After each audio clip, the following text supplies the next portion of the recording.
more alive, though. It's good. Well, I mean, when you're going through it, you can just look at you and tell something's not right. Yeah. But nobody said anything to you at work yesterday. Well, I mean, it wasn't like, it wasn't like the, like, like the nausea, headache, shakes, dizziness, that kind of stuff. It was like, my body hurt, like pancreatitis hurt. Yeah. Well, and that's what flares that up. And then you want to combat it with more. And oh, I know. I did that for years. Believe me. One thing I haven't done yet is gone. And this coffee's probably not going to help with that. But I'm not doing that here. There's a bunch of clients here, so ain't going to be going number 2 here. All right, let me see.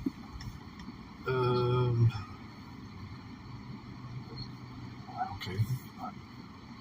I know what direction I need to go. It's just not coming up here.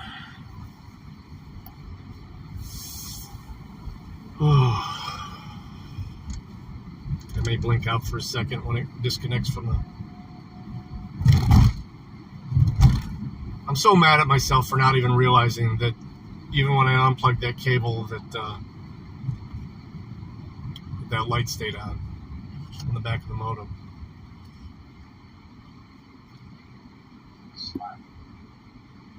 My troubleshooting skills are slacking. There we go. Zoom.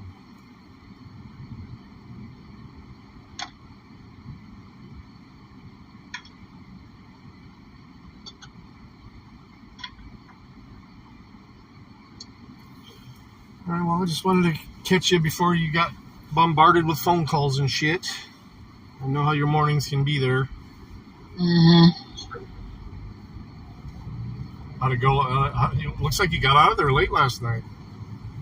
Super late. I didn't get home until after 12:30. Yeah, when the ring went off, I was like, "Holy shit! Did she stop at the bar?" No, I was there because I couldn't get out of there right at 11 because, of course, when I was trying to get out of there, the third shift techs came in and they were trying to stop me with all kinds of shit. And by I think it was 11:37, I was like, guys, I have to go. I live an hour away.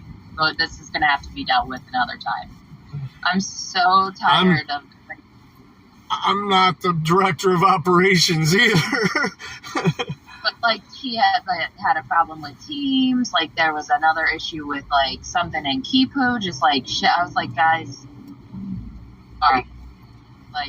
I'm just so frustrated with, hiring these older people who don't know anything but technological-wise. It's so frustrating. It's I don't know. Like dealing with a bunch of choppers. Yeah, I don't know if Kelly needs to, in her orientation, set up a crash course or something, but everybody tells them to come to me. And I don't have time for this shit. I used to back in the day, Mm-hmm. But I don't anymore. I get it. That's what they were just trying to do to me there. I was just they're trying to set up a new one of the new computers. I'm just I said, guys, I gotta go to my job. I'm seriously, I said, my job's 2 hours away. 2.5 hours away. Literally pushing it just to make my 1 o'clock appointments. So something's gonna have to give with this director of innovation because you're the only one that's doing it. Kelly's doing it. Okay. Everybody else is half-assed doing it. Oaks does it once in a great while. But do they stay there the whole shift though? No, apparently not. At least that's what Kelly tells me. They don't. Because when I'm there, I literally can't help with admissions at all. No, makes sense. And Ryan was rocked yesterday, all day. During the day? Well, after you... At night. Yeah. During the day and at night. He was just rocked the entire day.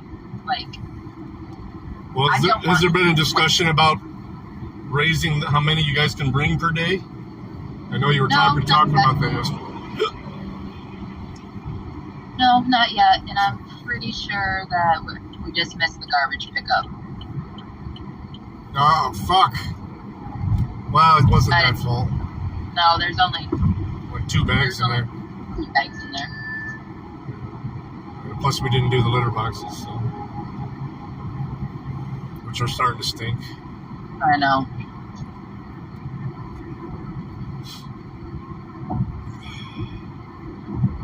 So right now, it looks like I'm gonna, fingers crossed, I'll get there at 12:55. Jesus. That's if I don't run into anything, but I'm pretty sure I'm gonna have to stop and do a boo-boo. No, nobody in my stream yet.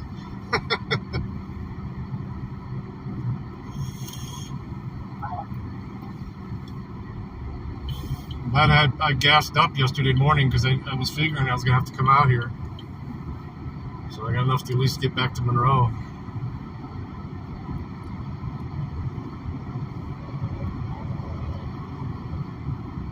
Alright, well, I just wanted to let you know that last night was an uncomfortable adventure. I'm sure it was. Try sleeping on a massage table. Oh, I didn't realize it too. He's like, oh, did you know there's couches in the back? Oh, yeah. I'm like, no. He's like, oh, yeah. I'm like, really? That would have been good to fucking know. Right.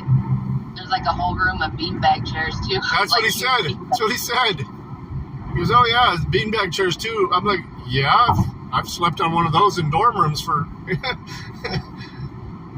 forever. I said, that would have been a whole lot more comfortable than that massage table.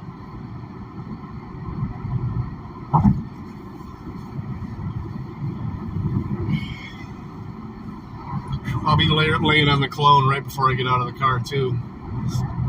I got no deodorant. All right. My phone's ringing. All right, loves you, babe. All right, love you. Be careful. Oh, yeah. Bye.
Zip in and out using Air Force Two. They're the business partners. There's Joe Biden. Very good. Joe Biden, thank God, is wearing a shirt this time. Joe Biden was not wearing a shirt this weekend. I believe, unfortunately, I'll show you those photos. There's nobody here. Emails and photos from Hunter's abandoned laptop, paid by DailyMail.com, reveal that Hunter's arranged for his Mexican billionaire business partners, Carlos Slim, who owns a huge portion of the New York Times. Actually, I never put that together. Carlos Slim is like the owner of the New York Times. You want to know why the New York Times sucks the toes of the Biden administration so hard? Carlos Slim sitting here sucking Joe's toes in IRL in this office. Look at this poor man. Look at that face. Look at that. Look at his face. Oh man. God, yikes. That's the face of Joe Toe. Ladies and gentlemen, we would have to by line. We don't have that kind of time, and so I'll just give you the top line here. There's Hunter, and there's all the Mexicans inside of Joe's office. Got it? At his private residence. This is inside of the Naval Observatory, which is what they call manipulated $10 million out of it using our American tax dollars. There's the human cue ball who ran Burisma. This man is part of the 50-10 country. Many of them had Joe Biden.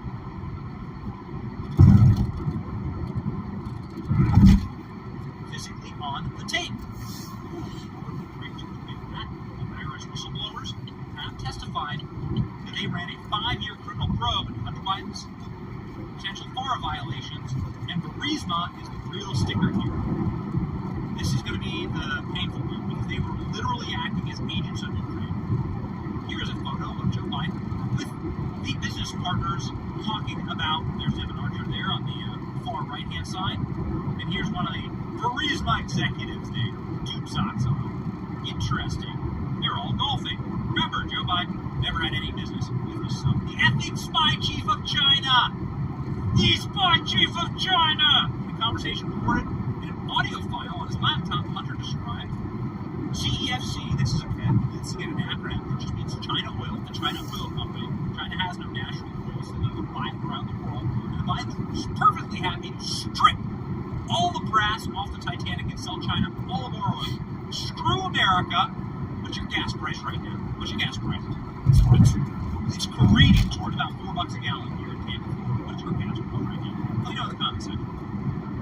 The Bidens, remember this, as your gas is hitting sky high record numbers. The Bidens are an enormous amount. CEFC has bought millions of barrels of oil of our strategic reserve that Joe Biden sold. So this con is still ongoing. Hunter Biden described the ethnic spy chief of China portraying his knowledge of the company's close links with Beijing government. This is the man who was arrested by our federal bureau of investigation. Now, let me know, do I actually have that phone call? Of course, we have that script. The voicemail rant. Am I unlisted? I think this is probably the correct play. Is this FALX? Alright, ladies and gentlemen, why listen to me say it when you can stop? I have another New York Times reporter calling about my representation of literally, Dr. Patrick Coe, the spy chief of China, who started the company that my partner, who's worth $323 billion, founded. It is now missing, and I have received calls from someone on Twitter who's turning himself my best friend business. Telling me in a criminal case, and my father, without telling me.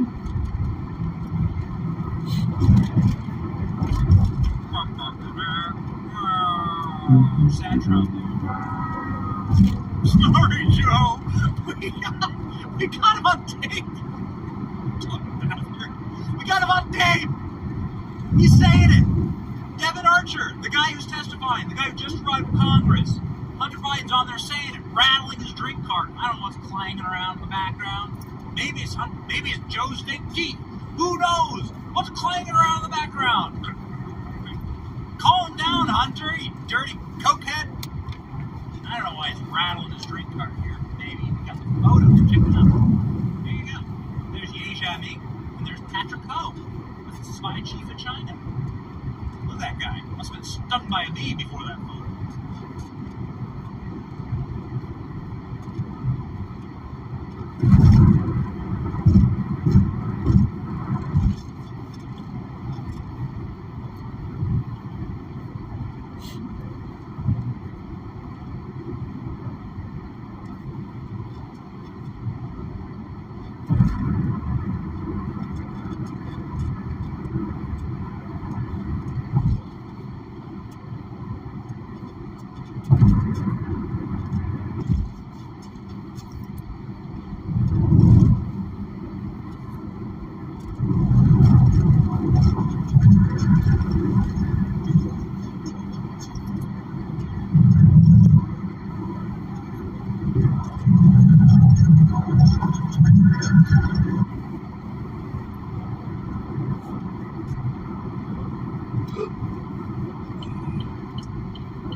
Howdy, effing.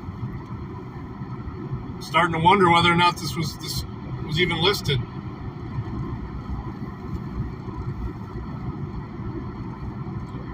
Heading back from Cleveland.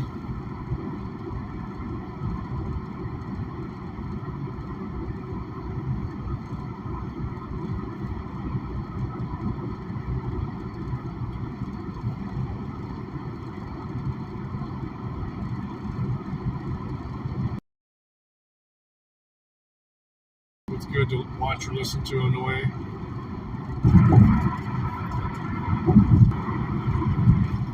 It just popped up. Good to know.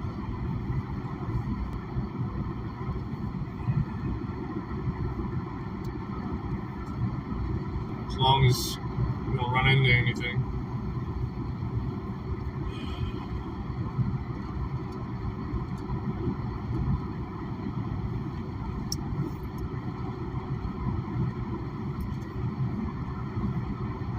That's what I'm thinking, that no notifications went out.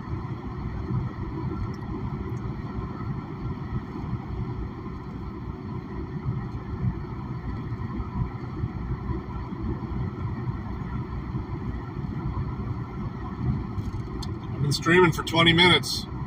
You and effing are the first two to just pop in. He said he finally got one like 18 minutes into it.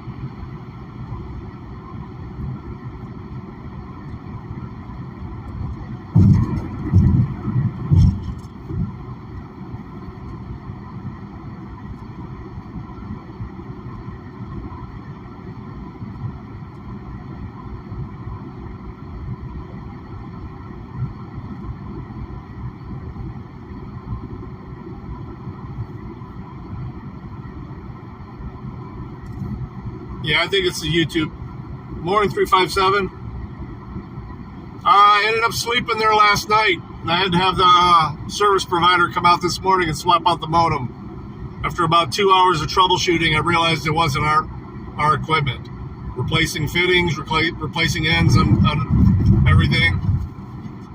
And then I played a game of poker and went to bed. They played one more game for me since they were all playing while I was troubleshooting.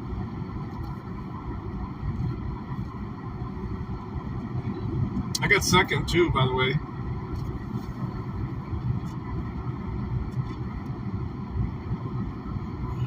I'm not sure whether it was either Farlap or it was Oklahoma. I think it was Farlap that won. I was so tired. I didn't fall asleep until almost 3:38, 4 a.m. my time. Then back up at 7. Yeah, once I figured out what it was, I got a hold of Spectrum. And they said the earliest they could get somebody out was between 9 a.m. and 10 a.m. And of course the guy showed up at 9:59.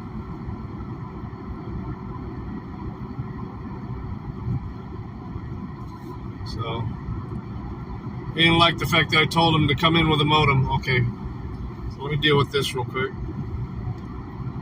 Hello. Hey, buddy. What's up? I need you to make me an email for Recovery Center of Ohio for Dr. Ross, the medical director. I can do that. What information do you need? First, last name, position, personal cell number, and personal email. First, last, position, cell phone, and email? Yep. Okay. Morning. Just send it to you right now. Yeah, I'm coming from Cleveland, so it's going to be a couple hours before I'm able to do it, but that'll be quick. No problem. I spent the night at the outpatient center there. You slept there? Yeah. How the fuck did you sleep at? The massage table. How the fuck did you do that? There's a massage table there? Well, yeah. I mean, the examination table. It's got a hole on the end of it. I imagine that's a massage table. Wait, in Cleveland? Yeah. Why'd you were you out there late or something? Well, yeah. Once I got off of my regular job at 10:30, I had to drive out there to troubleshoot. Their internet was down all day yesterday.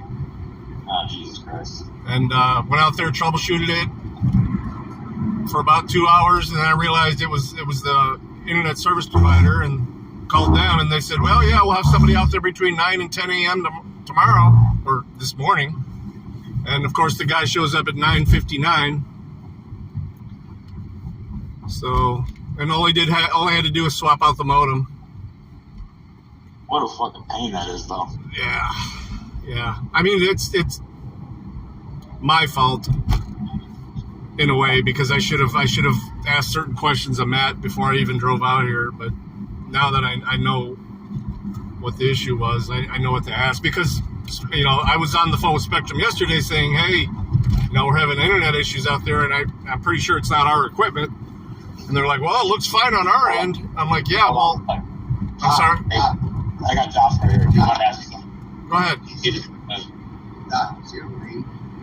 Keep Netflix on the TVs, lock out every other access. To keep Netflix on there, but lock out everything else? Yeah, because they go to sites they're not supposed to be. Yeah. And getting internet access, is there a way to block everything and only do Netflix? Well, Netflix and Amazon. No Amazon. What? We have Amazon here? Well, those are Amazon TVs. They're Fire TVs. So. Yeah, so I want to keep only the entertainment part, no other internet access. Is there a way to do that? I can check to see what time. You can get different filter scripts from Ubiquity, so I can look into it, and we can get that. Okay, because I don't want to take away. One of the best things we have is having TVs stable. I don't want to take away the Netflix part. Right, I get it. Okay, thank you. Yep, I'll research that today. We'll get it figured out. I'm gonna send you over the information I need for that email right now. Okay, no worries. I'll take care of it as soon as I get stopped. I'll take care of it. Okay. Have a good one, brother. Bye. Yep.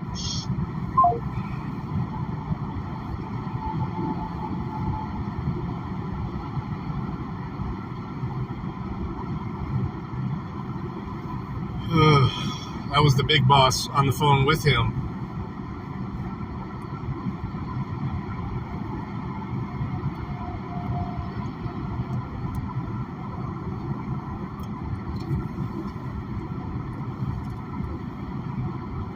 All right, let's get something else. Trying to pull something up to listen to on the way. time is it? 11:17. Yeah, I was gonna say I'm not getting any notifications of anybody either.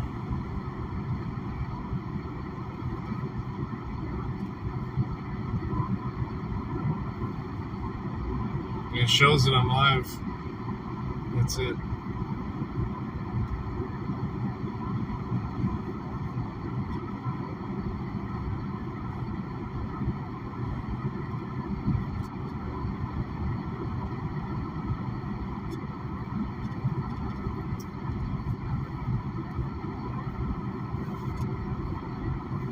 Yeah, but I bill them for everything. That phone call was an extra hour right there. And then whatever I have to do.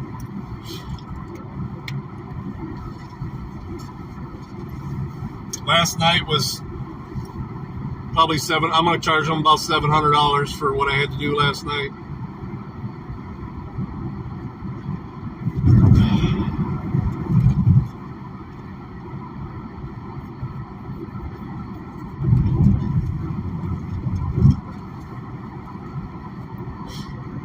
Let's get the scanner going at least. I don't see him. Hey, I was just on the phone with him. He saw you leave, but he's coming down. He's going to the bank over there in Powder Village. Yeah, and if I can get the equipment shipped out there fast enough.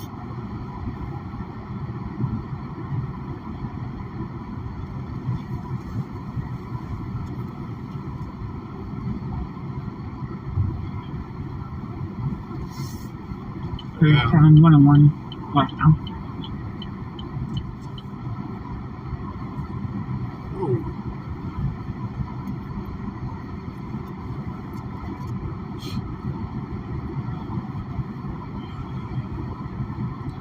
Yeah, but often I ask myself if the money's worth it.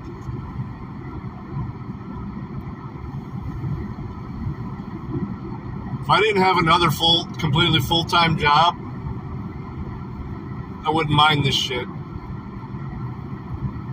The only reason I went out there so late last night is because I had to finish my regular full-time job on a Monday, which Mondays are always fucking hell at my other job because of payroll and everything else. What's this shit?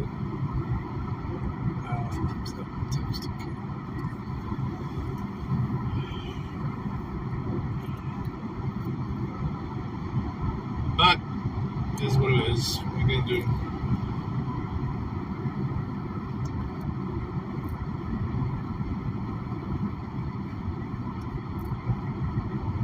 Yeah, money's nice, but man,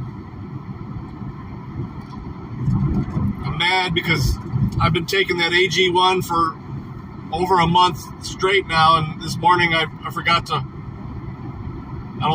I didn't have one of the travel packs with me, so I didn't get it this morning. 691 located. It's going to be destruction only.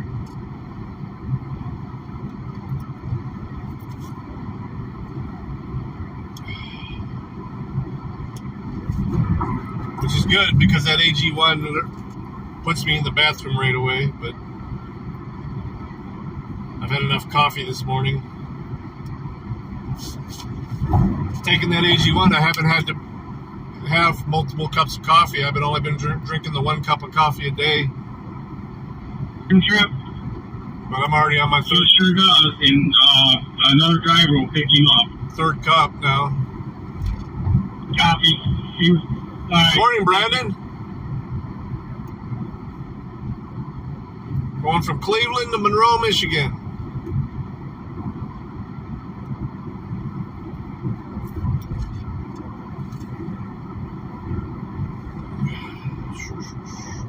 Yeah, but he's asking, it's the one in Powder Village. He said it was U.S. Bank. Position bank, sir.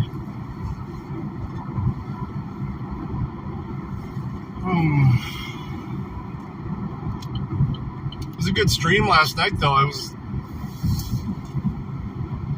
had tons of people in there.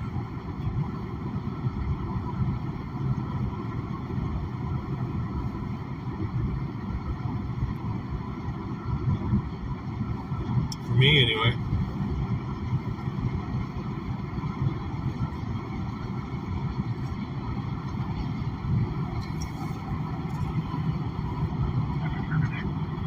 They might be on the way.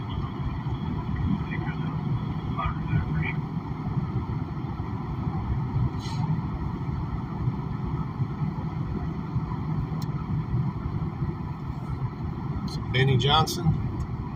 This is the face. This is the face of libs. This is the face of like the pronouns in bio, Ukraine flag in bio, lib. Where's the evidence? Where's the evidence that Joe Biden made any mistake? He just loves his son. And the love of a father for his son. Story of Joe Biden. I'm riding with Biden. Yeah, lady, you don't need to be riding anything. Joe Biden was writing some of these phone calls with his son. Joe Biden was writing phone calls with the Russian.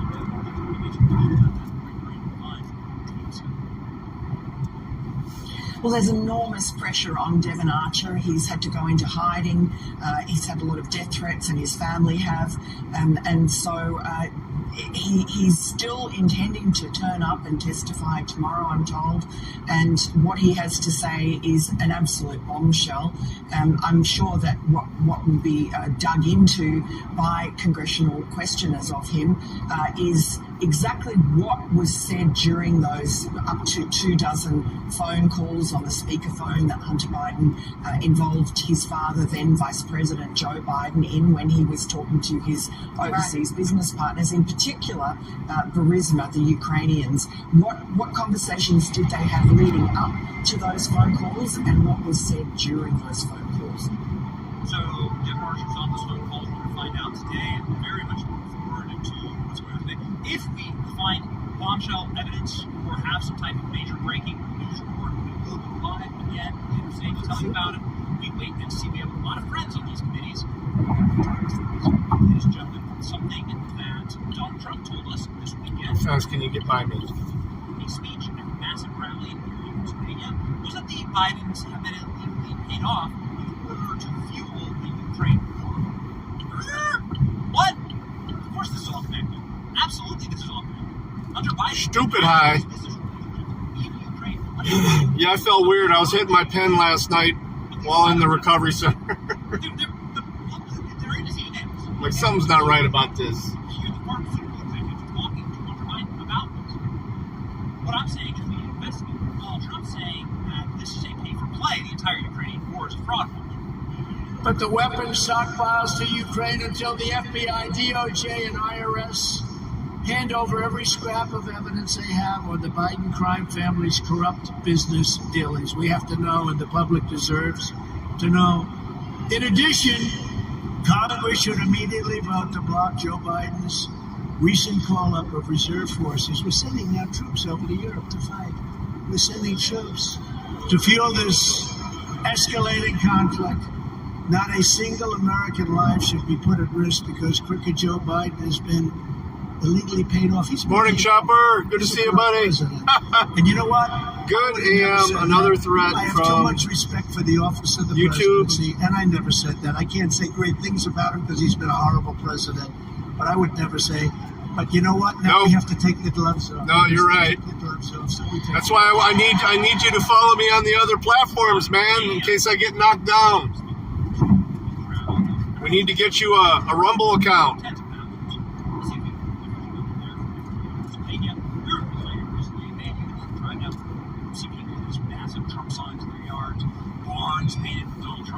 Logo on it. I get another strike before October. I'm suspended for a month. Is Trump country. Meanwhile, this is your alternative to Donald Trump in 2024. Here's Joe Biden on the beach with his weird, flabby chest, his sunken belly button, his man boobs. Maybe Joe Biden is transitioning. Who knows? Maybe that's why he cares so much about this issue. Is Joe Biden transitioning? We're not sure what kind of hormones they're pumping full of. But those are some very saggy, flabby.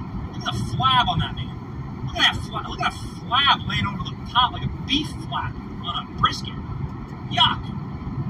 Joe Biden skips leg day, and arm day, and chest day, and back day, and and Joe Biden skips Father's Day and Grandfather's Day and President's Day. Yeah, they can suck it. Joe Biden does, in fact, shower with his daughter, and he did, in fact, steal another man's wife who was the babysitter. Her name is Jill. I got your number, though. I'll say, if I get suspended again, I'll send you a text.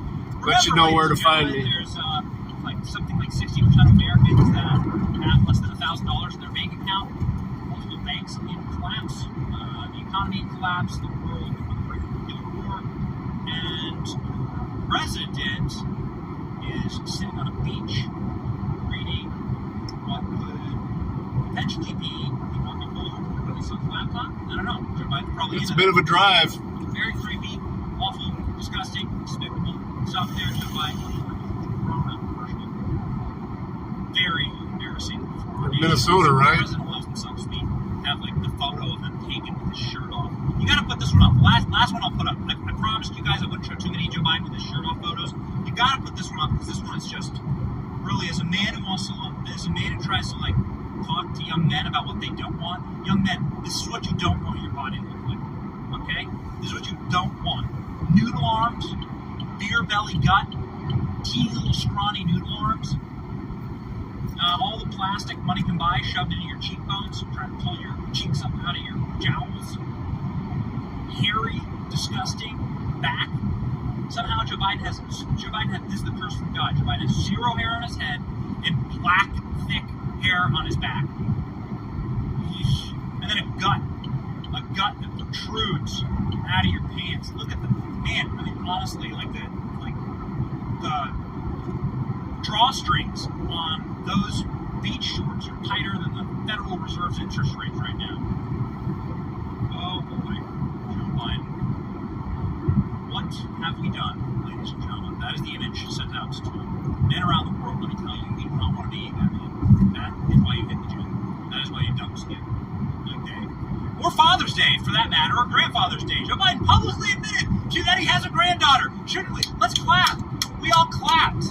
Joe Biden admitted he has an actual biological granddaughter for the first time. She's been around for 4 years. Joe Biden's known about his biological granddaughter for 4 years. Joe Biden just this weekend decided to finally accept the fact that she is alive. Joe Biden's going to be stockings at the White House. He hangs a stocking for the dog every year, not little baby Joe Roberts Biden. It's in Arkansas. She's the daughter of a woman Joe Biden slept with, impregnated, and then a baby. Got it? Classy family. You're seeing it. You know, ultimately, the Bidens are a real family just like everyone else. Sure, but Scott Jennings, the president has made being a family man a central part of his political identity. It's not Republicans, with all due respect, who made Hunter Biden into a complete scumbag on this and other issues. Right. The ignoring his own daughter for 4 years and the President of the United States hanging up a stocking for the dog and not for his seventh grandchild. We can also have sympathy for people who are struggling with addiction. Let's keep this conversation respectful. Listen, I totally agree. And you know where I'm from? A lot of families deal with addiction. And you know who ends up picking up the pieces? The grandparents. And in this case, the grandparents would not acknowledge this little girl. It is offensive. But the bottom line is, They have now. oh, what a hero. The polling must have been brutal. The polling must have been brutal. Excellent. We're never questioning the heart and integrity of Joe Biden as a family man and as a human being and the pain and suffering and loss that man has been through, including the struggles he deals with. Oh, God. Oh, it's just so hard to watch. Oh, man. The simping. CNN should just go, do full program on TikTok. And it was all my fault, too. The things I did fix needed fixing anyway, but that wasn't the problem. It was the internet service provider, which I spent the night out there waiting for them to come in the morning and swap out the modem. Once that modem got swapped out, everything came up just fine. So yeah, I was a little heated, I will admit. Your talking point is Joe Biden loves his family too hard. Except for Ashley Biden. Just a little heated. Who knows what happens to him. But he loves his family too hard. There's is it given this didn't go exactly as planned today? Well, they're going to keep doing what they've been doing.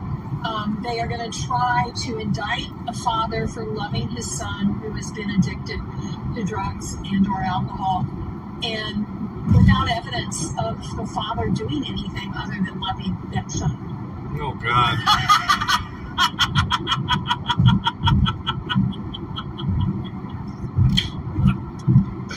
You have been found guilty for loving your son too much. Got it? Straight to jail.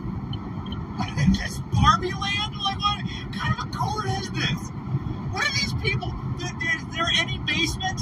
Is there any floor for which they will not 10 milligram. truly, like, denigrate themselves? Bag of bones. It's been a long time since I've even bought any edibles. Dust it off. Be like, what an embarrassment. What an embarrassment, my grandmother. I know they got the little capsules too, the Do little you gel have no caps. dignity left? Oh, look at this. Oh, it's towing it. I was like, why the fuck is this truck facing the wrong way? Get ready. This is why we say. It's towing. Remember. Oh, the truck that's towing the other truck is broke down. Shit. Whenever they try and pull those kind of arguments with you, just straight, whenever the NPC, do we have NPC? Whenever the NPC goes, They're just trying to impeach Joe Biden because they love his son. remember, I did have my pen with me, though. My little vape pen. Just feel guilty hitting that vape pen in a literally substance abuse recovery center. Even though it's medicine. It's just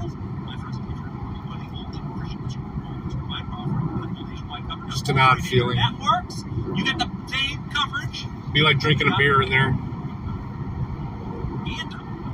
Well, the beer's not medicine.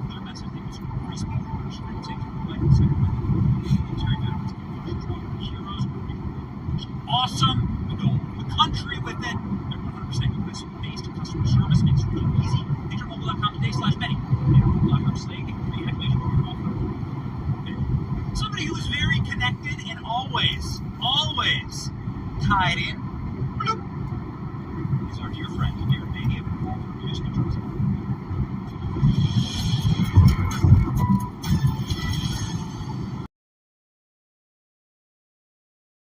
Say we've just been having a riot this morning. I apologize for just a bit late, but I decided that we needed to start by opening up this sort of can and saying they're not going to have a defense for Joe Biden and his criminality. Like, the defense is gone. If you decide to live inside a bizarro world and you just refuse to accept facts, then fine, okay? Then fine. But dude, they're out of options here. They're going for like the Joe Biden loves his family too hard defense, which I don't know. Maybe you have a thought. Yeah, it doesn't look like there's any kind of legitimate defense. It's been clear there's been what should meet the legal threshold of time now, and I think we're going to start to hear some of the details, assuming that the DOJ and other sort of auxiliaries of the Biden regime don't effectively intimidate Archer, which I think is probably the most reasonable interpretation of the recent business of Archer being reminded, hey, you're going to go to prison at any time, so just keep that in mind before you go and testify regarding your involvement with the Hunter and Joe Biden corruption brigade. So I do think we're going to get a lot more of this corruption brought to light. And the context is as I've always described, which is that this is all coming out, and this is sort of the hook that they're going to use to take Biden off the stage and replace him with Newsom. That's what this is all about. Was there a question there? Multiple times on the show, and it seems to be that you are becoming more right as ever. By the way, if you read Revolver News, you'll realize that Darren Beatty is the most right man in media. He's a prophet in our time. Do you believe so you are still tripling and doubling down, and you see this pointing to a deep state revenge arc on Joe Biden? Well, I don't know if it's an issue of revenge. I think it just creates a kind of narrative. I can move over for this car to get by me, and he slows down to say, look, on the fast lane. Get rid of Biden, which looks like they do. They have this as a pretext, and it has the additional advantage of giving the American masses the illusion of some degree of accountability. Because they look at it and say, hey, well, maybe Biden was corrupt, but the system worked the way it should. And, it's not like, Joe's not going to go to jail. And I would frankly be surprised if Hunter went to jail. But given how little accountability there actually is in our system, for Joe Biden to be taken off the presidential stage effectively on account of these bribery claims is more accountability than we're accustomed to expect in the United States right now. So people look at that and say, yeah, there was some degree of accountability. Yeah, the Department of Justice, what's the deal with the conservatives whining about the Department of Justice? They did their job. They were talking about the corruption. Maybe there's talk about some kind of phony indictment. And then they leave presidential politics. Or maybe it's just a tool, a leverage tool to threaten Joe and say, hey, look, you need to pick Newsom as your VP. And we're reminding you that if you don't do what we want, we have a lot of tools to harm you and your family. That, as you point out, he just loves this so much and so hard. So I think that is really what's going on from a kind of broader strategic, conceptual level, contextual level. It's all about sort of setting up the I need a haircut so bad. I got one scheduled tomorrow, though. Not a real viable candidate for 2024, and setting him up to be replaced by, I think, the only substitute with any degree of viability, which is Gavin Newsom. I begged ALX to book the Darren Beatty when I saw Donald Trump posit that the Ukraine war was a cover-up to erase Hunter Biden's crimes this weekend. What are your thoughts about that? Well, I mean, there's definitely a connection. I don't know if I would, the establishment, sort of neoconservative, really better put, the Atlanticist faction of our national security community has been so intertangled in Ukraine. I would hesitate, I'm not on a rally,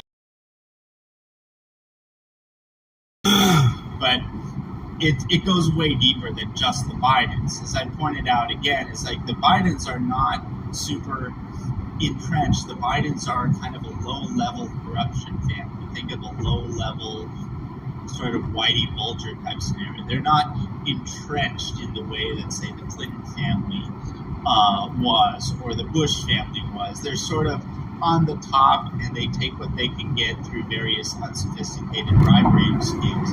The regime's entrenchment. Look at this, a triple trailer. Is very deep, and it goes pretty much everywhere. So just to give you an example of this, Burisma, which comes up in the context of Devon Archer's corruption, Burisma, on the board of Burisma were two of the main oligarchs in the Ukraine responsible for basically, warlords for a lot of the conflict. One is called Viktor Pinchuk, the other is called Kolomoisky. These are notorious oligarchs in Russia, and a lot of Clinton-associated figures have actually had lobbying contracts directly with these people, which is very interesting. These are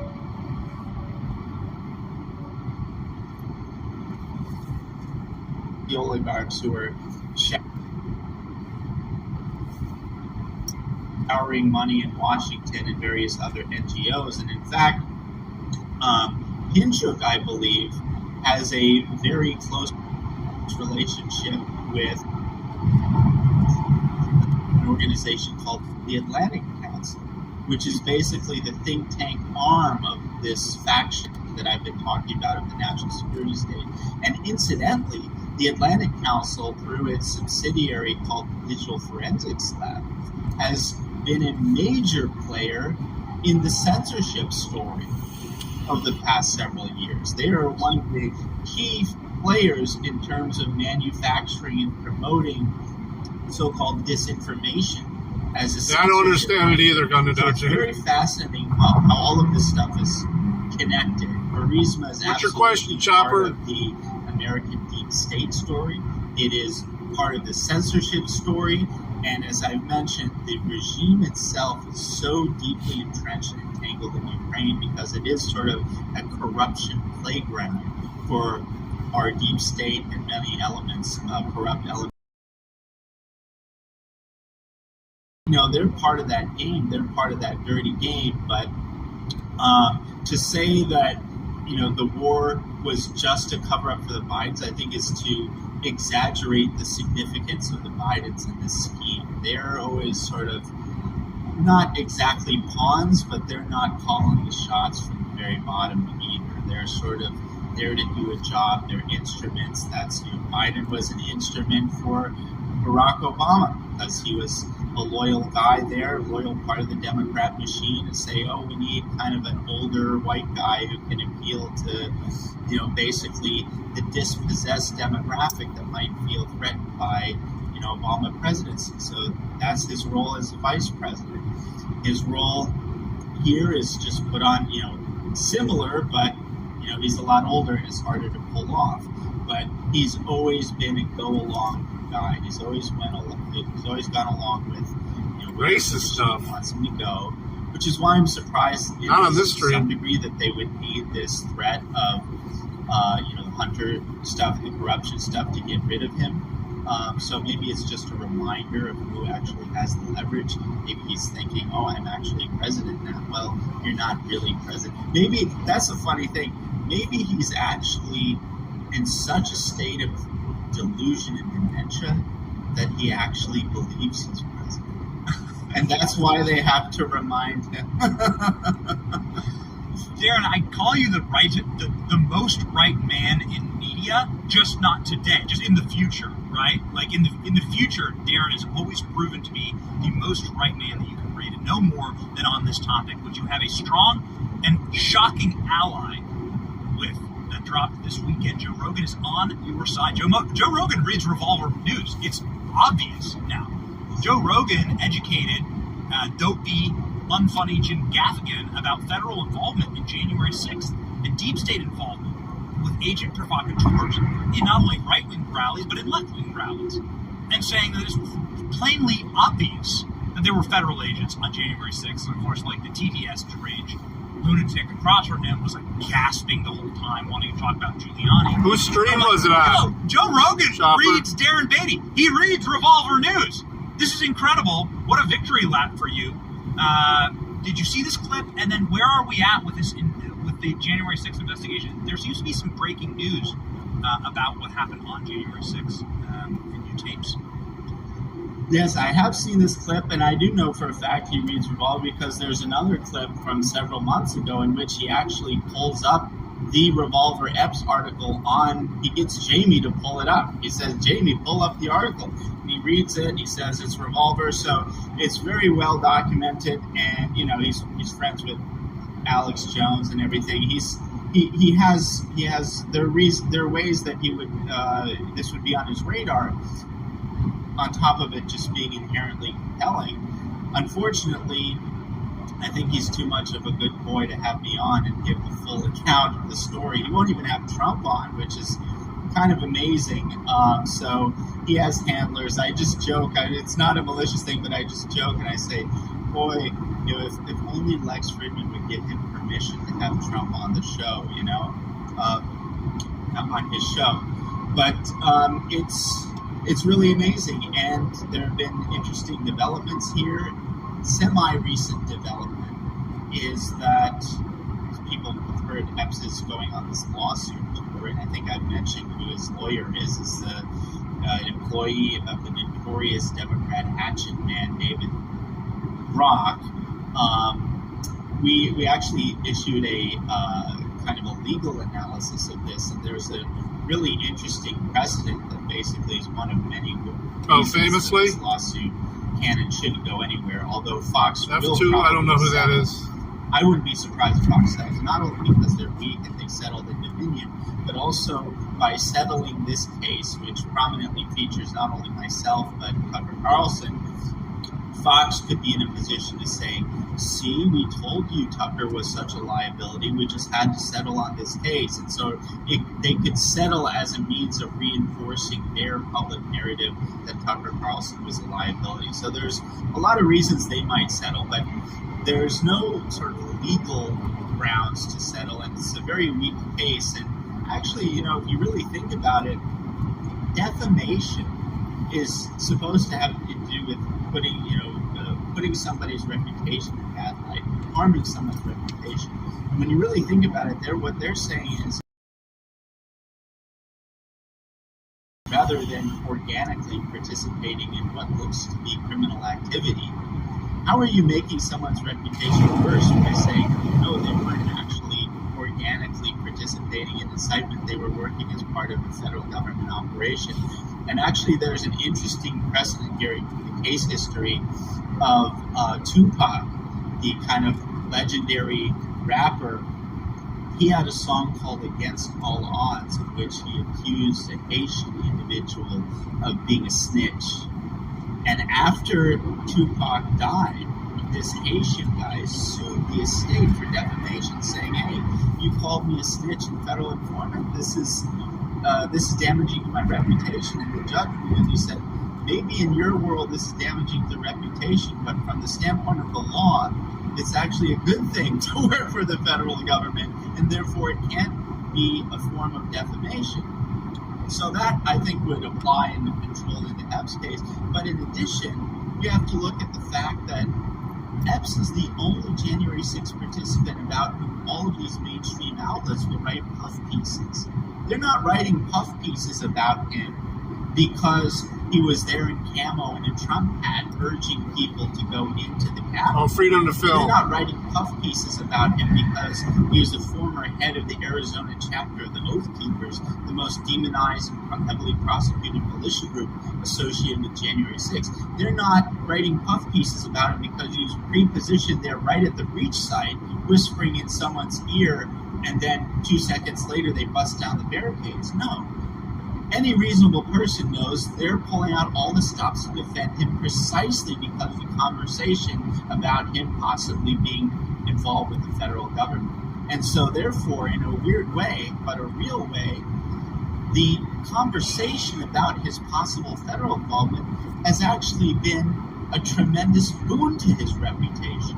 Because otherwise, he would be in a position like all of these other January 6 people who are demonized, who are destroyed in the media, who can't find jobs, who aren't protected by the DOJ and certainly aren't protected by Adam Kinzinger. The only reason all of these regime elements that in any other context would do everything they could to destroy someone like that's one of the reasons I do what I do with who has the behavior rate, making almost everybody a mod. All the stops, when someone pops in that is deaf, that nobody recognizes, everybody can either jump on it or this is actually I can decide on it. buttressed his reputation. Otherwise, I'm hoping that keeps things relatively clean. So that's kind of an interesting tour through the defamation side of it. Obviously, from our perspective, the political side is the more interesting one, and I think that speaks for itself. I think if I look at my blocked list, I only have about 4 names that are on there. And none of them are people that we know.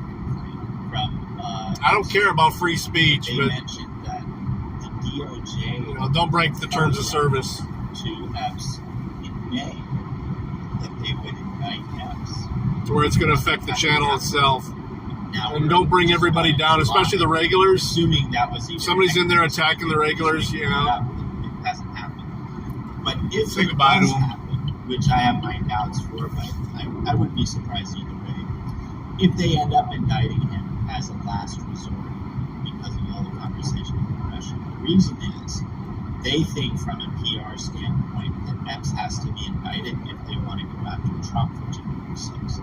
Because even they would understand how ridiculous it would look to undergo the level of proportion and Olympic level gymnastics, legal gymnastics you have to do to fit an indictment in for Trump on January 6th and leave this case, which is classic trespassing and conspiracy, all kinds of other charges that would be available to them. Says there's an Just accident leave up that ahead. alone in a case I think it's on the other side, though, yeah. Egregious as the case in Gray House.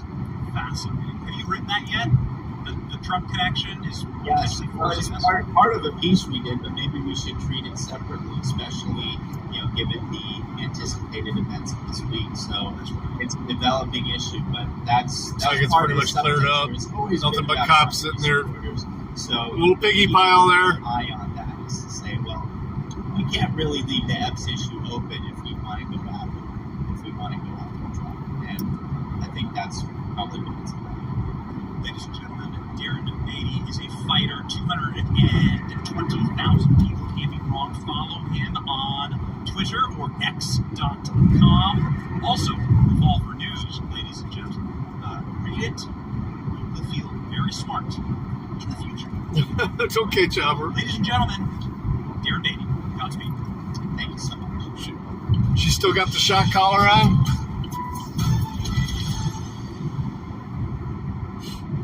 Ladies and gentlemen, Darren Beatty. The election update is going to shock you today. Get ready.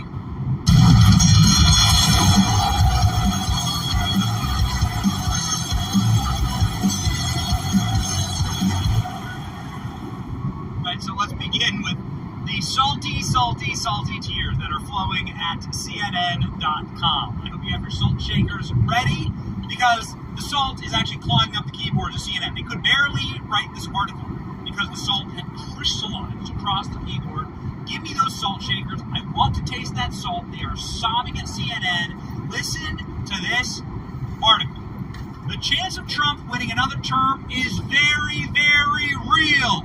Hot in there. Donald Trump is facing 2 indictments. The potential for more political wisdom would have suggested that the former president's bid for a second White House term would be nothing but a pipe dream. But most of us know better by now. Trump is not only the historical strong position, the historically strong position for right now to the nation, but he's in a better position to win the general election than at any point. Well, I agree. You're a nice guy. Cycle or the 2016 But still cycle. picky. Record scratch. You can be back both. everything up. What did CNN just say? Donald Trump is in a better position now than he ever was in the 2020 or 2016 cycle, which he won. Whoa. So many salt shakers. Give me those salt shakers. I want those. I want that salt. CNN is sobbing writing this article. Seething writing this article. No one in Trump's current polling position in the modern era has lost an open presidential primary to feature an incumbent. He's polling in more than 50% support in the national primaries polls. More than his competitors combined, and he's the popular Biden. Oh boy. How is that popularity looking? Let's head on over to the New York Times, shall we? The New York Times says that Trump is rushing DeSantis and GOP rivals. Times Seneca combined. Ladies and gentlemen, you might have thoughts on this. Let the men fight. I've been saying it forever. Let the kaiju come at him. The fight makes Trump sharper. The fight makes our party sharper. I'm okay. I'm down with the fight. And this is how it's going, ladies and gentlemen. Trump crushes DeSantis. This from me. Just don't tase her if she's... No one else is above 3%. Although, there are some outstanding polls that show Ramaswamy, Vivek, hopping up above DeSantis in some state polls. For example, this is Ohio, where Vivek is from. So Vivek lives outside of Columbus, Ohio. And in Ohio, Vivek has now jumped DeSantis in polling there from Southern Ohio University. Let's just read the top line here. Former President Donald Trump is dominating his rival, the Republican presidential nomination, leading his nearest challenger, DeSantis, by 37 percentage points among likely Republican electorate, according to the first New York Times Seneca College.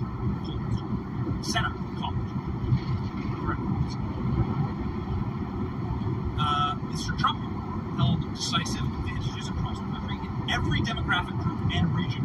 Listen to this, okay? Open your ears and listen to this. Mr. Trump, why do they need to participate?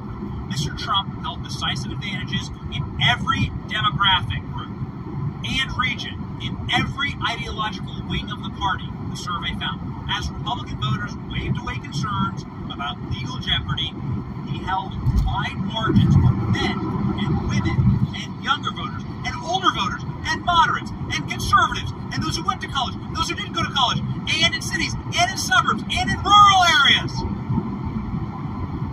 Straight from the New York Times. Straight from the New York Times. Hot damn. That is fire. Burning up my keyboard as I read it. Hot. David. Let's go. That's it, David. Let's go. People are sick. People are sick of the traffic. Sick of school garbage and areas. You go see Oppenheimer. We learned about thermodynamics. You learned about it?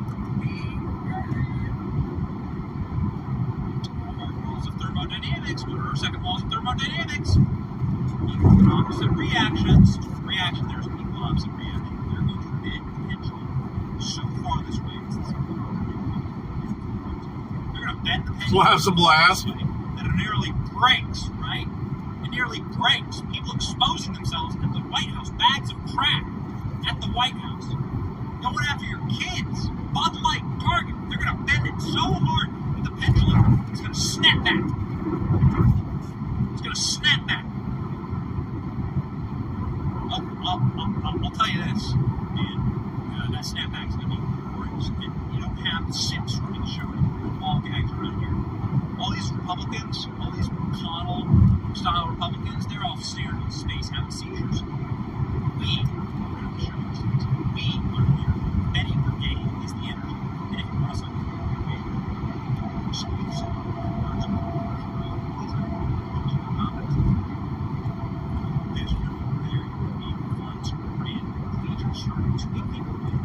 answers questions, the ability to be part of the conversation on this show. It's going to be extremely awesome. Meetups, many exclusive Betty Brigade swag that we will send to you free of charge. And supporting this show, the fastest growing independent show. Streaming. Very, very proud of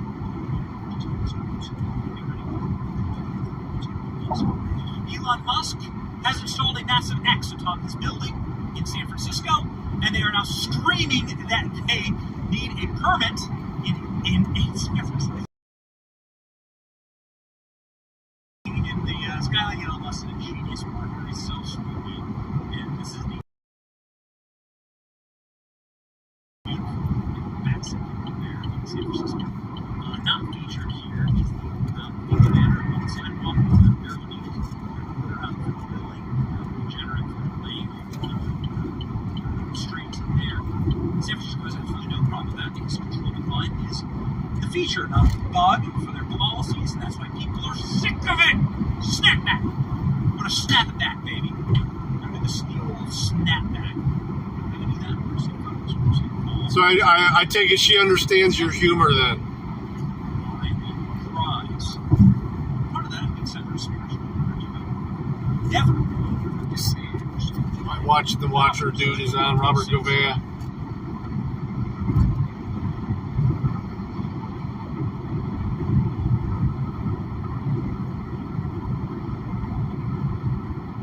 Go.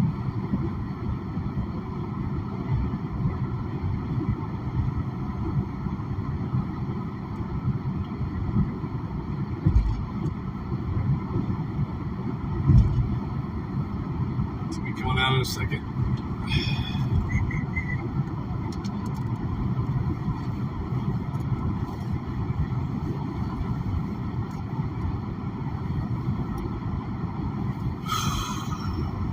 $20 miles till we get off the turnpike. Then another 32 miles.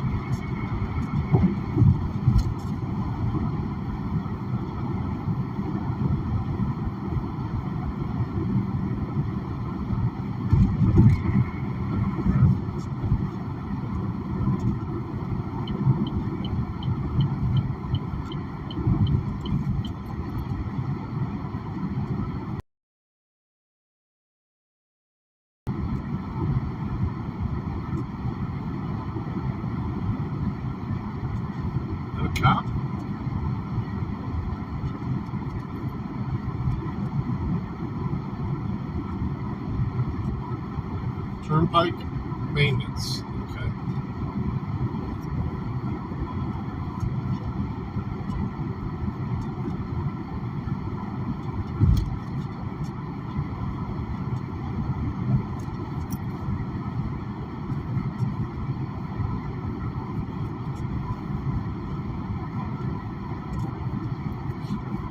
Does she speak English fluently?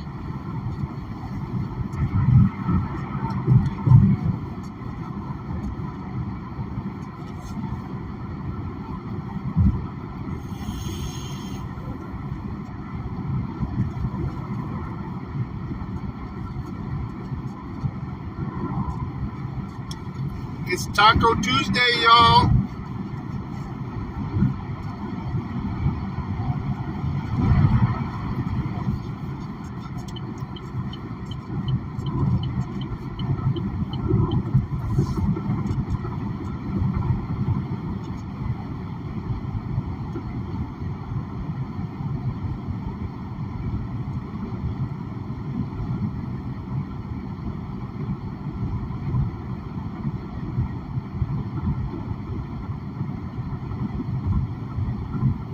The stream's supposed to be coming up. He's running late.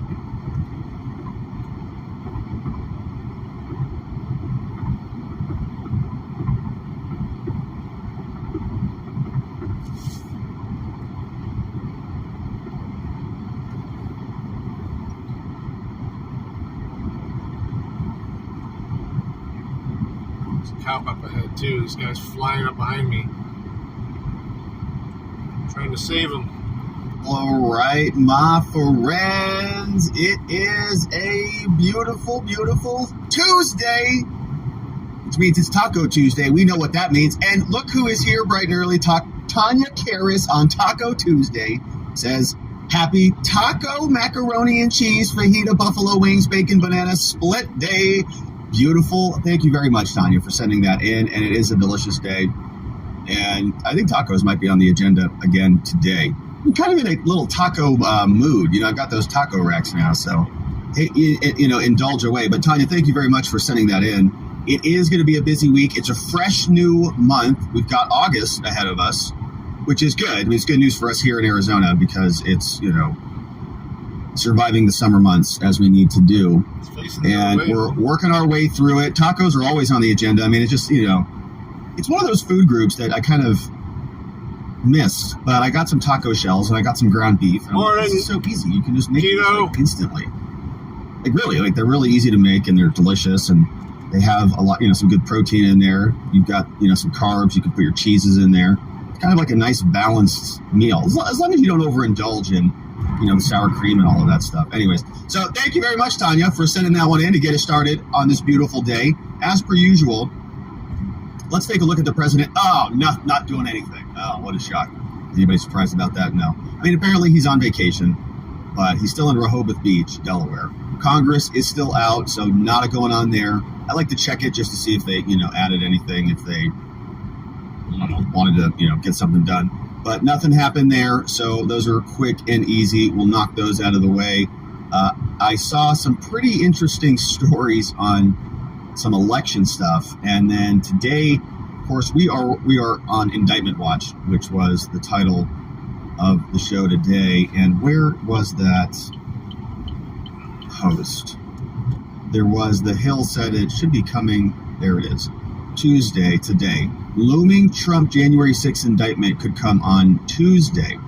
And we talked about this yesterday. The grand jury is convening right now. Federal grand jury probing efforts to block Trump's efforts to block the election, so-called. That dude's moving. Trump said it could come any day now. Ooh, and he slams on the brakes. Oh, yeah, there's a cop up And here, Fannie Willis said, the work is accomplished. We've been working for 2.5 years. We're ready to go. So that's the one out of Georgia. Media organizations have been parked satellite trucks outside D.C.'s federal courthouse where the grand jury meets. Reporters have been staking out the closed-door proceedings. That's all taking place today. Grand jury meets Tuesday and Thursday. We already know that there was a superseding indictment, and so that one was out of the way. But there are people there. So Kyle Cheney, for example, he reports over for Politico. he's not a fan of Trump. I think he would agree with that. But he is there. He's at the courthouse. He says, vibe at the courthouse is anxious. Higher than usual security presence for this early in the morning. Indications of activity around the grand jury room. He says, status quo at the courthouse, high anxiety, heavy media presence, but no news yet to speak of. That was 2 hours ago. The duty magistrate who would likely receive any indictment handed up today is this person, Magistrate Judge Moxila. So he's saying she's probably going to get the case when it lands. Graduated from law school.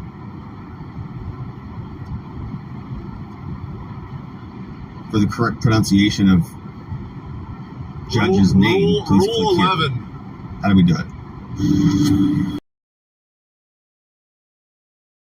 FBI. That's a tough one. Judge Mokshila Upadhyay. Mokshila, I think I can get that. I think we'll just call. Is it a female? We'll just call her Judge. Hey, Judge. Good to see you. Good morning, Your Honor. Mokshila Upadhyay. That's not Upadhyay. It's not bad, right? Mokshila Upadhyay. Hello, Judge. Good morning, Good morning, Judge Mokshila Upadhyay. Sorry, Judge. Let me try that again. Nope. Bailiff, arrest this man. All right. Sorry, Judge. 24 hours for mispronunciation of the names. All right. So Kyle Cheney. Any updates from him? 2 more Trump indictments loom, he wrote. Jack Smith and Fannie finalized their investigations. Who's going to be a part of the indictment as co-defendants? And I retweeted this morning, but Peter Strzok, you remember him, he was the FBI lawyer. He said, he woke up this morning, he's like, that's a fine day for indictments. Oh gosh, it's so good to be alive. Trump might be indicted today. My reason for existing is going to be fulfilled. Only hit one of the betting apps for parlays on John Eastman and Jeff Clark. Parlays means like if you string a couple wins together. So if you say one team is going to beat the other team, and this team is going to beat that team, and that team is going to beat that team, and you catch all of those 3 predictions, you parlayed betting. All right, so these guys, this is an ex-FBI agent, and I shared this. This is an ex-FBI agent. He's not some legal commentator. This is what they think. This is how they operate. This is their culture. This is their mindset. He says, swing for the fence with a 4-leg parlay. Throw in Meadows. He's saying, if you bet 100 on Eastman to get indicted, you'll only get a payout of 90 because it's bad odds for him. Clark is better odds. Actually, those are all minus odds. But if you bet 100 on the parlay and you get all 3 of them, then you could pay out. You get a bigger payout because you connect all 3. All right. So the point is kind of jokey and having fun with it. And he's an ex-FBI agent. Now, he's going to say that I'm not with the FBI anymore. So I'm free to make these comments. Of course he is. He's totally free. I'm not saying he can't comment on it. I'm just saying it's indicative of their mentality and their mindset. He thinks this way now, but he also thought that way then when he was at the FBI. They think like this. They think it's just a big joke to prosecute people. And so I retweeted. I said, these people are sick. Indictment gambling against their political enemies like this is a sporting event. Strzok is the embodiment of the mentality and the culture at the FBI and the DOJ and why they are totally illegitimate. So there's going to be a lot of that. These people are constantly doing cartwheels everywhere we turn. They're just so excited about the stuff. It's like the reason for existence. I wanted to see, I forgot to pull this up. I wanted to see if we could maybe, I'm going to have to log in and all that stuff. See what MSNBC was doing over on Yeah, I guess I could do that. Okay, I'll think about that for another day. All right, so anyways, so Peter Strzok, he's excited about it. There's going to be a lot of activity today on that. Let's see, does Drudge have anything? What's CNN doing?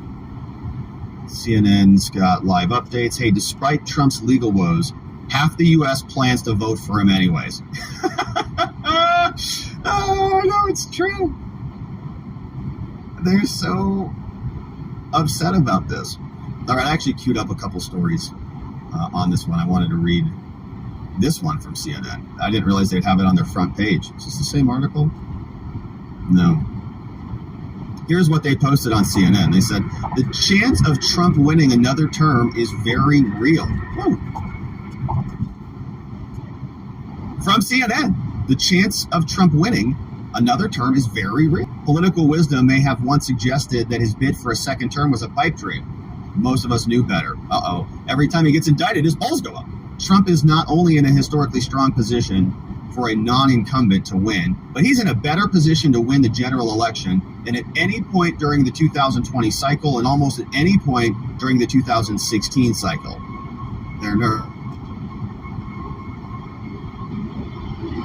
That didn't feature an incumbent. So Trump is very likely to win the primary. He's pulling more than 50% of support in national primary polls, more than all of his competitors combined. 3 prior candidates in open primaries were pulling in more than half the vote in primary surveys. Morning, Anna. In the second half of the calendar year before the election, Democrat Al Gore, Republican George Bush, Democrat Hillary Clinton. Gore remains the only non-incumbent to win every single presidential nominating contest, while Bush and Clinton never lost their polling advantage in their primaries. But today, Trump's closest primary competitor is DeSantis. He's fallen below 20%. No other contender is at or above 10. This makes the margin between Trump and the rest of the field north of 30 points on average. A look back at past polls does show candidates coming back from deficits greater than 10 points, but not greater than 30 points. In fact, the biggest comebacks when you average all the polls together in the second half of the year, George McGovern, Jimmy Carter, Barack Obama. Obama did fall nearly 30 points behind Clinton almost in fall of 2007, but that comeback points to another reason why Trump is so strong right now, because that was such an aberration. Trump is leading not just nationally, but in early voting states as well. They want something to go askew in Iowa and New Hampshire. Remember, Hillary Clinton was the de facto nominee, and then Barack Obama swooped in out of nowhere because he started to win in the early states. If somebody can supplant Trump in Iowa and New Hampshire, that may shatter the default of inevitability. But he's already up. He's up by double digits in Iowa, New Hampshire, South Carolina. Obama was within single digits of Clinton and Iowa poll leader John Edwards. Similarly, Clinton was in the single digits over Obama over South Carolina. So it's not even close to the same as that. On the Republican side in 08, the primary deck was much more settled at this point. Giuliani was up nationally, but lagged behind Romney in Iowa and other states. They give us some McCain comparisons. Winning the primary is one thing for Trump, but then he's got to go through and win the general. But other polls say that he might still win. The Marquette poll is one of a number of surveys showing Trump either tied or ahead of Biden. ABC News poll has published 3 surveys of the matchup between the two. Trump has come out ahead, but within the margin of error every time. Other pollsters have shown Biden only narrowly ahead. To put that in perspective, in 2020, Trump never had a single national poll that met CNN standards for publication the entirety that put Trump up. Biden was up high single digits in late summer. Biden's up by maybe a point in the average today. That's why they're freaked. Surveys in the late summer of 2015 told the same story. Clinton was up by double digits over Trump in late July, up by mid to high digits by the end of 15. The fact that the polling between Trump and Biden is so close shouldn't be much of a surprise. Elections are a choice between two. Trump isn't popular, but neither is Joe. That being said, 2024 is going to come down to a few states. One giant warning sign for Democrats was a late June Quinnipiac University poll from Pennsylvania, pivotal state, where Trump rallied the base. The state barely voted for Trump in 16, barely for Biden in 20. Trump was up by Biden by 1 point in the poll. Result within the margin of error, but a remarkable achievement for the former president. Why? It was only the second Pennsylvania poll that met our standards for publication, but the good news is the polling is not predictive for the general, so don't freak out too badly, CNN viewers. You see some nervousness there. Now, we've got a lot coming up, and Donald Trump posted this, hilarious.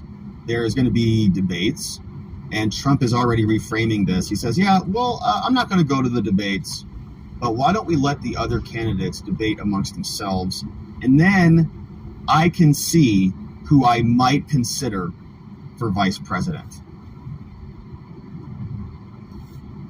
Just a nice frame. I've already won. Why don't you people who don't really mean that much to me as a threat to my candidacy, why don't you fight amongst yourselves?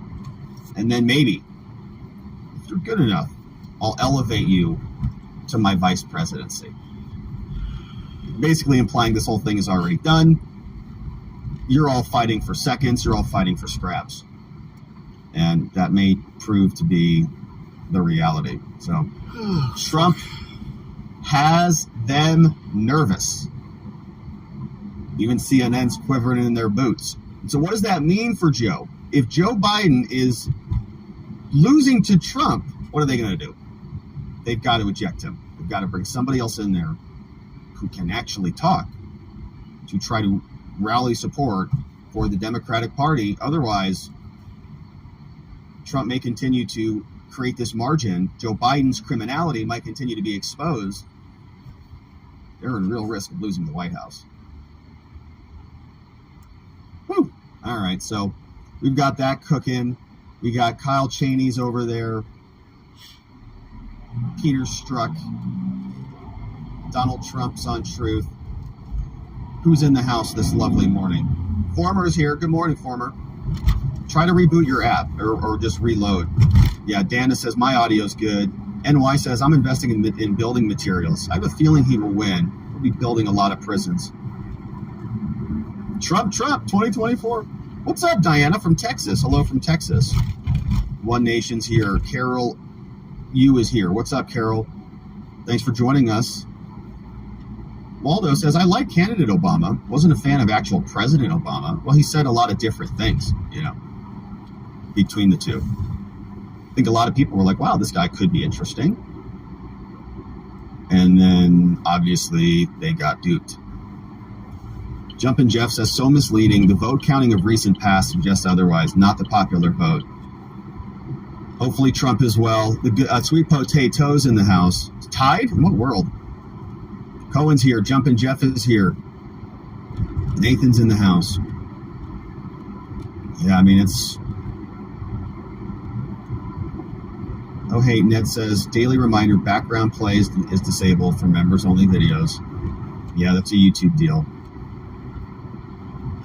We got Daisy Girl. Janine's here. Ben Dover's here. We got Michael Allen Hughes and James Pepper all joining us. What's up? The Rubos are here. Hey, Souson says, I think I red-pilled a good friend of mine. Nice. A lot of people are waking up. That's good news. I think you told me that once. That's great news, Souson. Got to keep waking people up. Shake them. Wake up! Look what's happening. Reboot. Former's back in the house. What's up, Beth? You don't have to tell me what you got, so John. We have that CNN stuff. What I'm more interested in is who appointed him. I had a couple other stories that I thought were quite interesting. Congressional committees not doing anything at all. We'll have a Trump update. Oh yeah, hell yeah, Conk. I'm sure that's there. The indictment might actually be dropping. And let's see what the New York Times says about that. Biden shores up Democratic support but faces a tight race against Trump. Oh, they're on the same deal.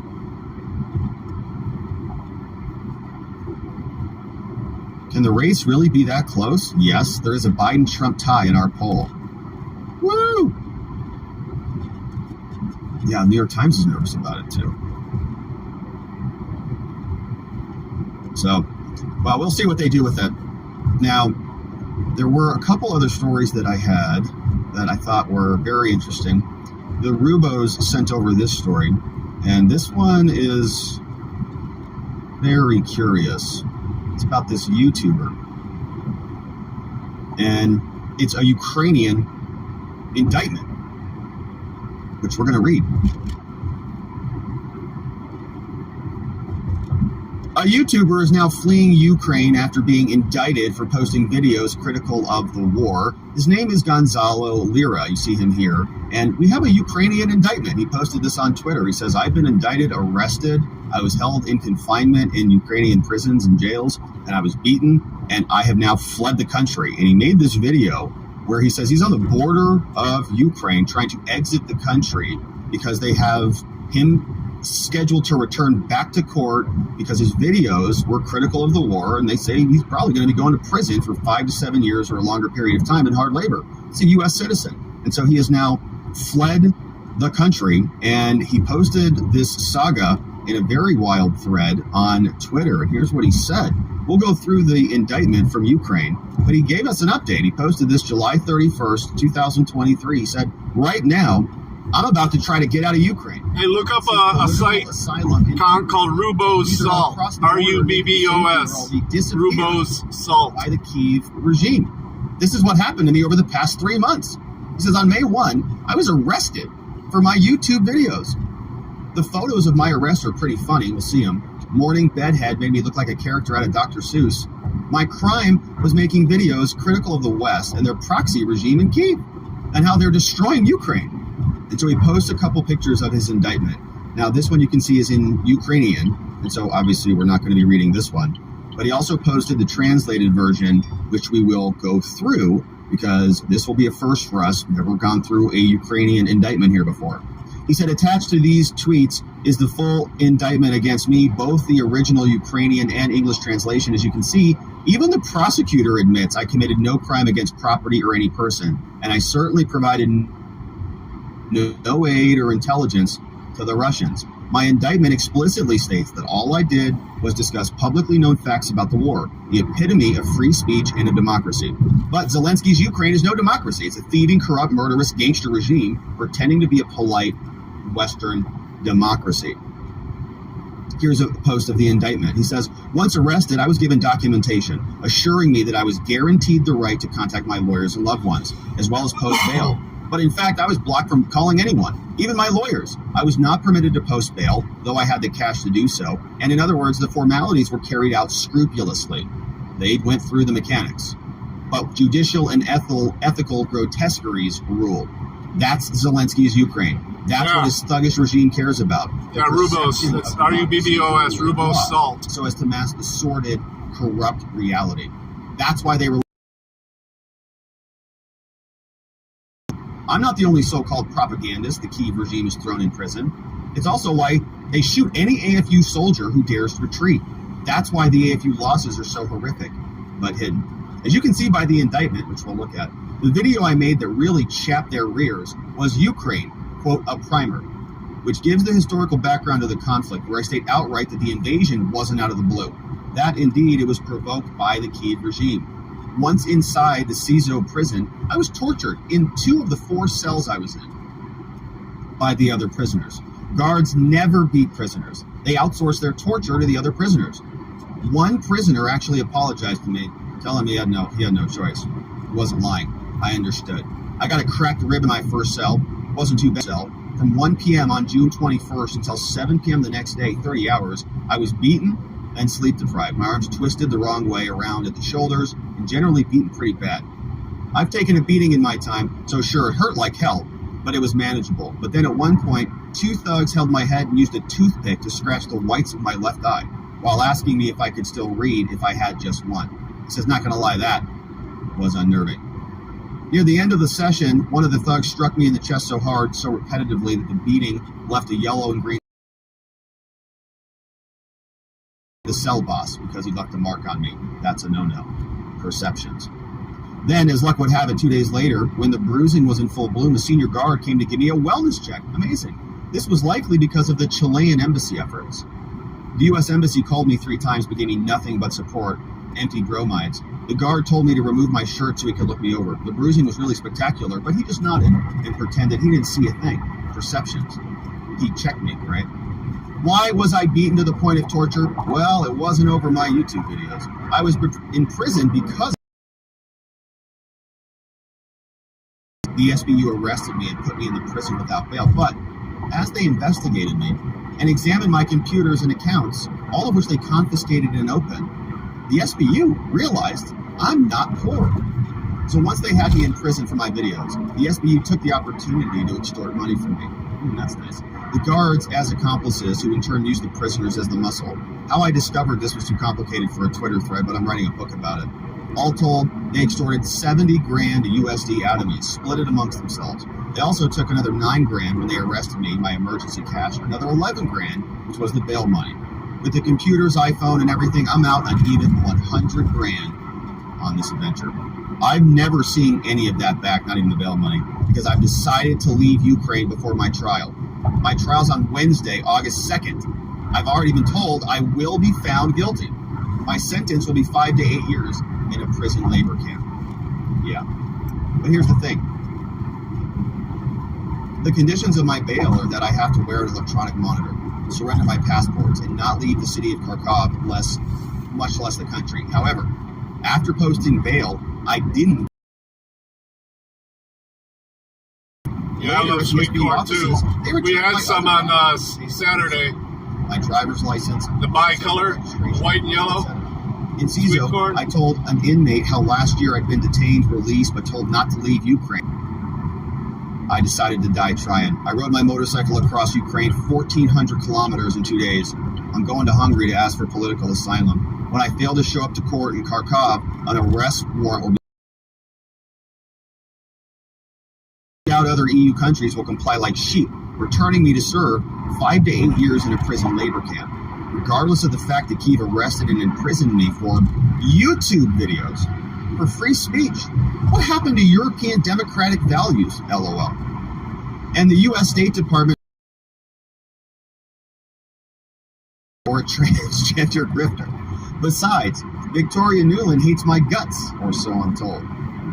I'm hoping the Hungarians will read my indictment and say, this is BS, we're not sending him back. I'm posting this thread just as I'm getting to the border checkpoint. I'm also posting videos on the 2 channels I have access to, the Roundtable and Gonzalo Lira. If you don't hear from me in the next 12 hours, well, on my way to a labor camp. Wish me luck. And this is an interesting thread. It is also something his father has been working on while he was in custody. The Gray Zone reports that his father, you see here some photos of the arrest in Ukraine. He says, yeah, it kind of do look like Dr. Seuss. These guys show up with weapons in the dead of night. So you're under arrest. For what? For posting YouTube videos? Yeah. They drag him into the Ukrainian courts. And his father speaks out. He says the U.S. have demonstrated, when U.S. media have demonstrated any interest of Gonzalo Lira, who is an American citizen, by the way, it has been primarily to celebrate his prosecutions on the grounds that he's, quote, been shilling for Putin. The State Department refuses to answer questions about his disappearance. He's now emerged. The Gray Zone spoke to his father, Senior, about his arrest. He says, I can only say this episode has marked my life. It is living slow death of my son. He fretted that the Ukrainian government was preparing a kangaroo court for his son and lamented that it could lock him up for over a decade for this political speech. He's an American and a Chilean citizen. It sounds like Chile did much more than the United States. He first emerged as a novelist, filmmaker, then a red pill coach. He earned internet notoriety as a war blogger. His analysis of the military operation and harsh criticisms instantly transformed him into a top target of Kyiv. Security agents arrested him for the second time in just over a year.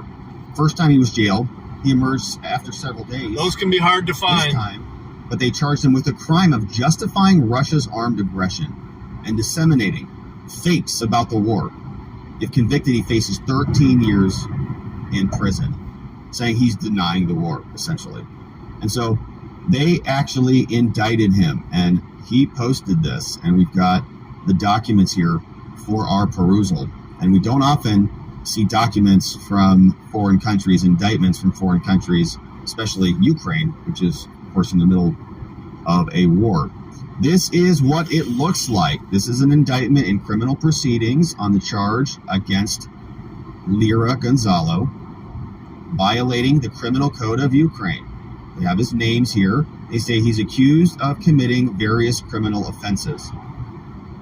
And these are thought crimes, namely in the production and distribution of materials containing justification, recognition as legitimate, denial of the armed aggression of Russia against Ukraine began in 2014, as well as the justification and the recognition as legitimate of the occupation of Ukraine territory.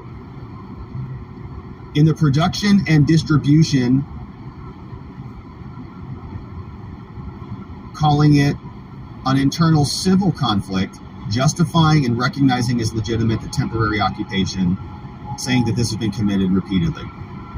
According to the Constitution of Ukraine, they say Ukraine is sovereign and independent, and other armies being here violates our laws, including the Geneva Convention and various treaties.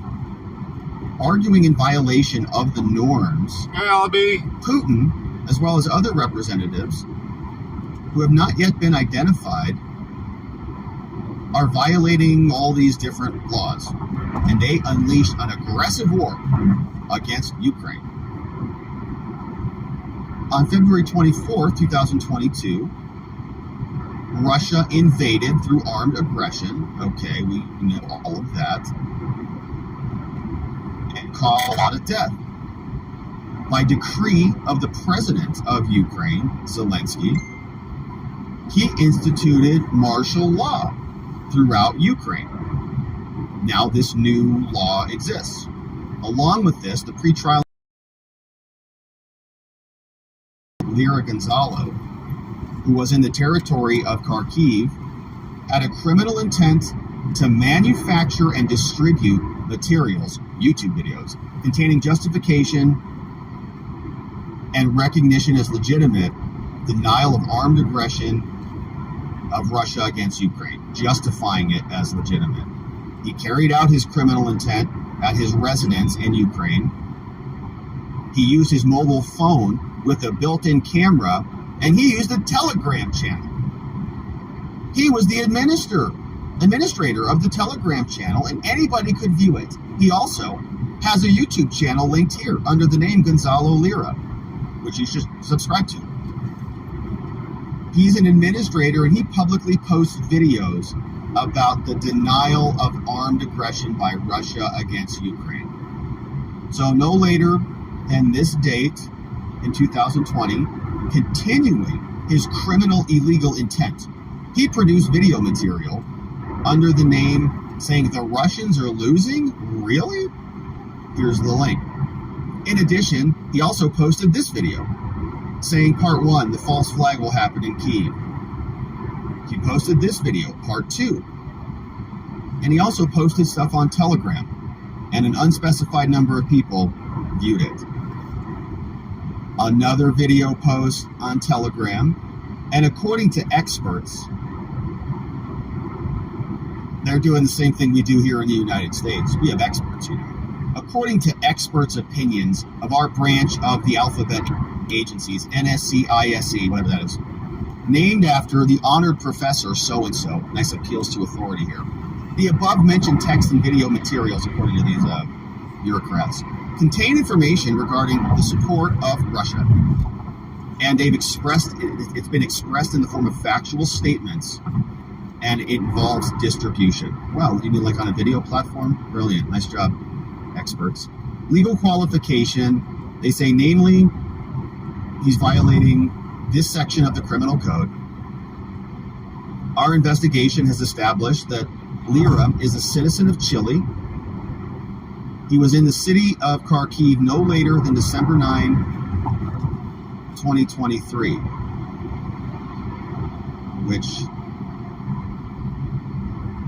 I think is in the future.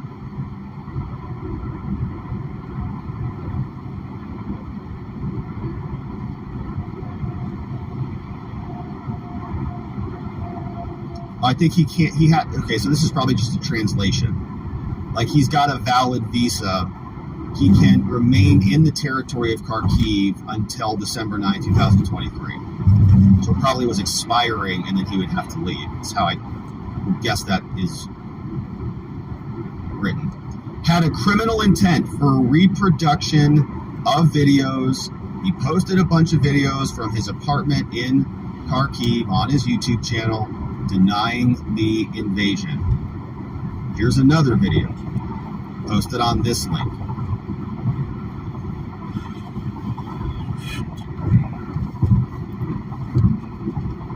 Kind of put in a very long link there. They don't need all of that stuff. You can just cut it off right here. Right. Further, no later than this date, continuing the implementation, he posted yet another video and another video. He says the West is now impotent.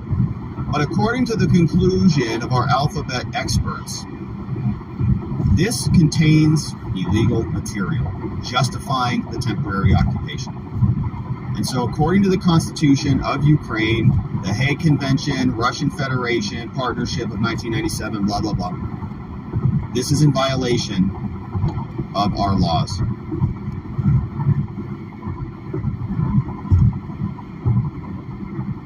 Video. Now what's interesting is we're going to see each one of these different charges. So for example, remember in the Trump classified documents case, every classified document that he was in possession of was a new charge. Would this also be a new charge, every single one of these items? In addition, no later than this date, another video, another telegram, another date. And our experts say those batch of documents were also no-no documents. Another video on YouTube, and another video on YouTube. This one says, the Ukraine conflict, a primer. Along with this, no later than this other date,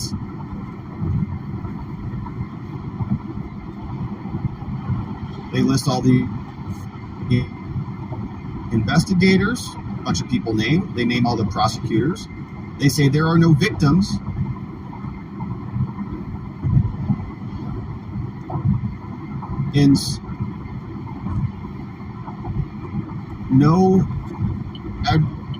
For the investigations, this indictment was drawn up in this location with these people,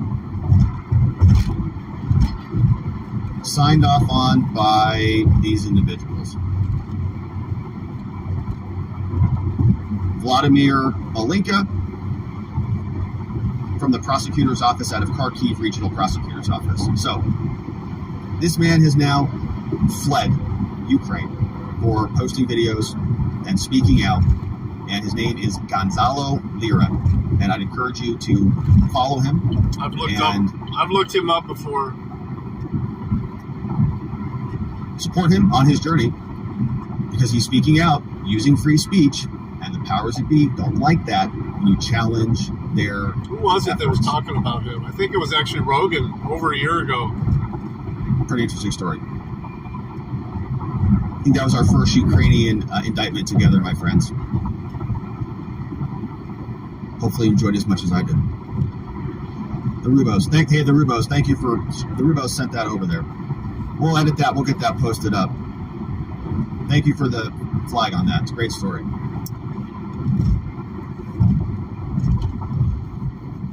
When did the clock start on this if you don't hear from me in 10 hours? Well, I checked his YouTube channel this morning, and there's not an update as of when I checked it. So his last update was 17 hours ago.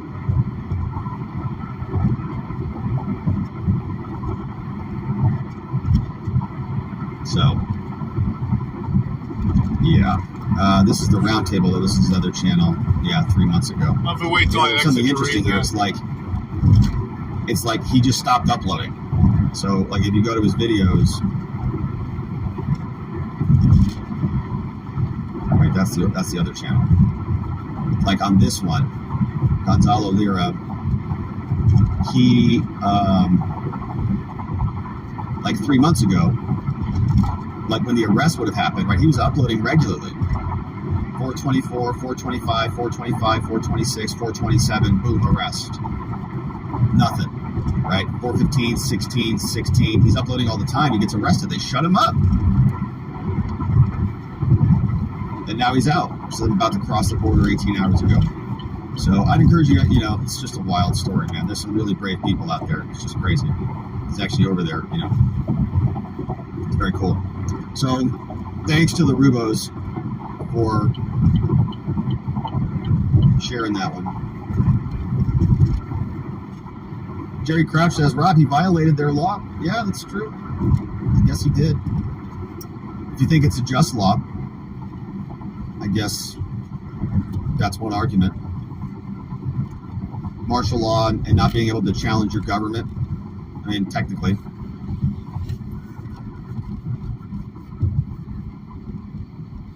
Yeah, Rocky Waters there with you on that one too. Rocky, so let's go over there to Rocky. Rocky says he's a non-citizen visitor to Ukraine who's at war. Made very clear they won't tolerate social media. He knows he's pushing their buttons with their posts. I don't think his arrest is just, but he's a visitor to their laws. I don't find it something particularly difficult to predict. I don't either. Yeah, I mean, he's certainly playing with fire there. No question about that. Yeah, I mean, like, to be in Ukraine. Yeah, if he's in Ukraine, speaking out against the war, that's a pretty precarious position to be in. Jerry says, doesn't matter if we believe it to be just, not our circus or monkey. It's a fair point.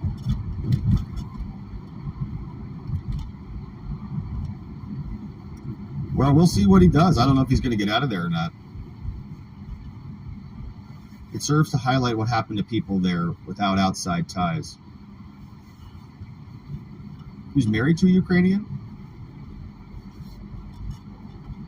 Thank you, Zulu. Sweet. Thank you, Zulu. Oh, look, another dispo popping up. That'll make 8.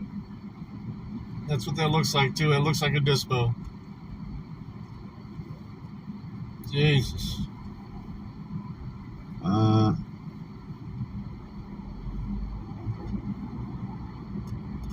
From Zulu. Thank you, Zulu. From GSG McLovin. I think I missed that one. The indictment will happen the day the transcript comes out from Archer. That's a good take. Wonder if the transcripts will come out today. Let's see what the Judiciary Committee has to say about that, actually. Jesus. Let's pull up Judiciary, House Republicans, House Oversight, House McCarthy. Boom. What do we got? House GOP today, updates on yesterday. Anyone talk to a Ukrainian oligarch about the weather today? Oh, gosh. They got jokes. Hey, how's the weather over there in Burisma? I don't know. Somebody could call Gonzalo Lira. Biden talked about the weather. Clinton deleted emails about yoga. Nothing to see here, folks.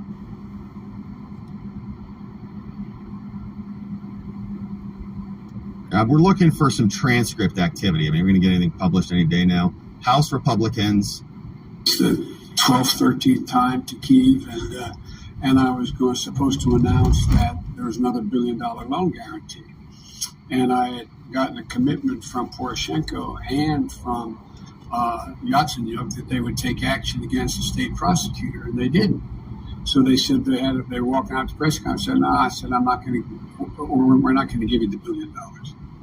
They said, you have no authority. You're not the president. The president said. I said, call him. I said, I'm telling you, you're not getting the $1 billion. I said, you're not getting the $1 billion. I'm going to be leaving here. I think it was, 6 hours. I said, I'm leaving in 6 hours. If the prosecutor's not fired, you're not getting the money. Oh, son of a bitch. Got fired. Man, that bravado really comes back to bite you in the butt, doesn't it?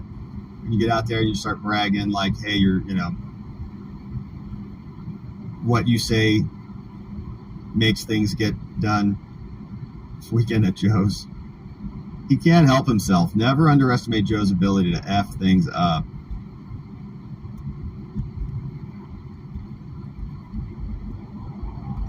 Freggio says, here, we're literally funding the entire government over there.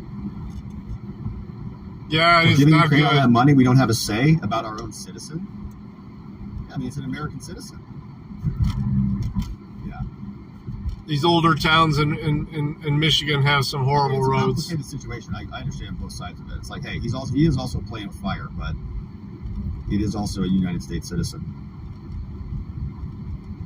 5 million umbrellas, man, for Hunter. Told you yesterday we'd be talking about the weather today. It's funny. All right, so we also had a China update. There's another bizarre story out of China, and this one is just bizarre. Our government is so incompetent. China now unleashing dangerous, malicious code all throughout United States infrastructure, and our incompetent government is just figuring it out. Apparently, it is inside Guam and other military bases. This report came over from Uncover DC, and they've got some nice details for us. They say that at the top that China unleashes malicious code on U.S. military infrastructure.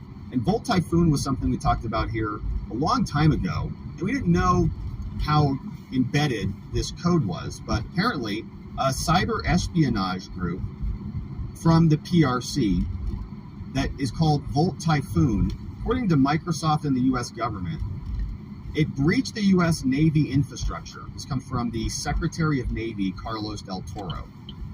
NSA, CISA, Microsoft announced a malicious breach on, quote, critical communications, maritime, and transportation infrastructure. In the United States and Guam on May 24, 2023, Microsoft and officials from the government Sounds believe these good, are state-sponsored attacks and various incursions. But now they're finding it in Guam. Popped up right around the time they were investigating the Chinese balloon incident. The mysterious computer code appeared in telecommunications systems in Guam and the U.S. Guam is of particular interest because of its strategic airbase and its ports. With the code, the PRC can enter undetected through homes with internet-connected consumer devices, according to Microsoft. It says this group proxies all of its network traffic to its targets through another network and reroutes this stuff through different devices, lowers its costs, gains access to target environments, conducts hands-on keyboard activity via the command line. The operators adjust, repeat these things multiple times. They're living off the land, so the virus basically goes into the computer, installs itself, and then uses that layer to go and infect other systems. It finds information, discovers other devices on the network, and then goes and infiltrates them. Microsoft believes the malware is being used to prepare for future geopolitical crises between the U.S. and China. It's malware going into military infrastructure to be used in the event of an invasion of Taiwan. If you know anything about the Chinese warfare strategy, this is not far-fetched. They lay the groundwork well in advance of a strike. According to the New York Times, this code might be a ticking time bomb that could give China the power to cutting off power, cutting off water, but its impact could be far broader because the same infrastructure often applies to houses and businesses. Title Cyber said one of the title-authored threat objects recently added to our community edition is Volt Typhoon. Pretty serious attack that our government can't even figure out. Now, they tell us that they are competent. They told us that when we had a pandemic, that we had this military science super state that was going to solve all of this problem for us. We couldn't even get toilet paper. Volt Typhoon deployed what is known as living off the land malware. The malware has allegedly been active in critical military sectors since mid-2021. Living off the land malware is particularly stealthy. It uses existing function instead of files. Yeah, that's how he usually sends it. He sends it via Microsoft text. blog says hackers use tools that He won't let me try and talk him through how to do it on here. Therefore, can execute while remaining concealed. Executing a fileless attack is the next progression. They use resources already available in the operating system. They can cover its tracks no files are available to the antivirus for scanning. They're trying to address these kinds of attacks at Microsoft, but they don't know. The U.S. government is also hunting this stuff down. June 23, they indicated they've been working on this for some time. What was this? Questions from the New York Times prompted a statement from Adam Hodge from the National Security Council. He said the Biden administration is working relentlessly to defend the United States from any disruptions to our critical infrastructure and blah, blah, blah. But government officials fear the threat is much more widespread than the infiltration of the Navy could impact other military and critical infrastructure, telecommunications. It could allow China to cut off power all across the country. And we're seeing a lot of infrastructure failures across the country. Very interesting. The Intelligence and Security Alliance held its 10th summit. Speakers say it's very important all sectors start working together on this, including all sectors of CISA. So it sounds like it fits the pattern of our government's general incompetence. They tell us that they're spending billions and trillions of dollars to protect us, and we've got all these advanced systems and techniques and blah, blah, blah. Meanwhile, we can't even evacuate our own troops out of Afghanistan. We say that Russia's going to be eviscerated overnight because of this Western alliance. Turns out that's not so true either. The balloon's not a big deal. It's not just beaming code into our various military bases or whatever it's doing. And our government is working relentlessly to prevent this from happening. We'll see what they are able to accomplish. Jerry says, if it is in the Navy infrastructure, it's certainly in all branches of the military.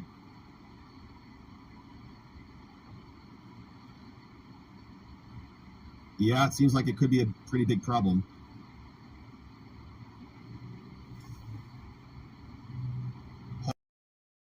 Maybe that's what's been clogging our tubes. Well, I gotta in the stream. I gotta run inside in case one of my 1 o'clock appointments here.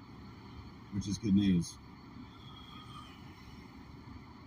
It's not the feds, it's the Chinese and the feds. I don't know if I'll be able to do a desktop. I'm Everybody's fucking exhausted. We'll see. NY says if I can get things set up and get it rolling, I will. Look at almost everything. Woodchip says So Biden fucking working tired. hard, getting China balloons to cross our country and infiltrating our telecommunications. I'm gonna kill this stream though, guys. Rock Peace. says they I will sold see you us out guys to the later. Chinese. Yeah, NY says I had a VA job. They did an Taco FBI salad sounds background good. check. I saw some of the inside work. It's incompetent. Now my data Hopefully you was guys will get a used by the notification. of the US government. I gotta go. It's all just Peace. a giant Love you guys. facade. It's certainly troubling. Microsoft et al. Are explaining how they